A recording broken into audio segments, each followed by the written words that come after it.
Noema-Barnett knock puts Division 2 clash in the balance.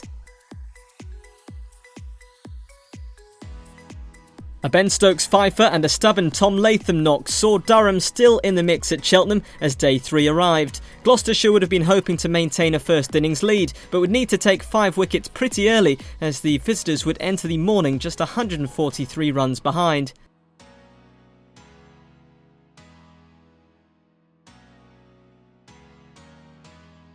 The hosts had their early breakthrough as Miles bowled Pointer, removing the wicketkeeper for 32, Durham sitting at 234 for 6. Gloucestershire didn't have to wait much longer for their next wicket as a direct hit from Taylor saw Wood lose his wicket. The morning quickly became the Higgins show, first as his delivery to Salisbury was sent into the air and scooped up by Noema-Barnett. Then the very next ball saw Harding caught behind by Roderick for a golden duck. Higgins couldn't complete his hat-trick but had reduced Durham to 256 for 9.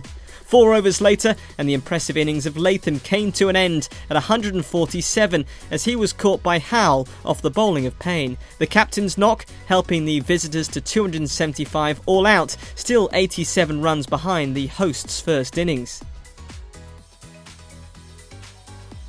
Durham made a positive start with ball in hand as Hammond sent a Rushworth delivery into the air for Stokes to snatch. 3 balls later and Rushworth had another wicket, bowling Bracey for just 2 with Gloucestershire rocked at 15 for 2. The hosts had somewhat steadied the ship by lunch as they headed into the break at 50 for 2. With the deficit at 137 runs, the likes of Rushworth and Stokes would need to make quite an impact in the afternoon session to stop Gloucestershire building a huge total. The afternoon saw a massive swing in the game's momentum. First Howell, 7 runs short of a half-century, departed, caught by Latham off a Salisbury delivery. Then 2 balls later, Stokes' delivery to Roderick was edged behind to Pointer, and the hosts were 86 for 4.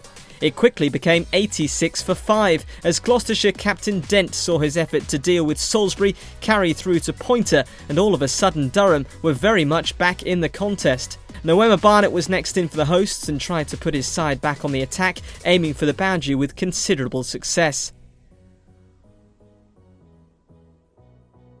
Higgins, having raced to 48 off 42 balls, saw his hopes of a half-century dashed when he was caught and bowled by Smith.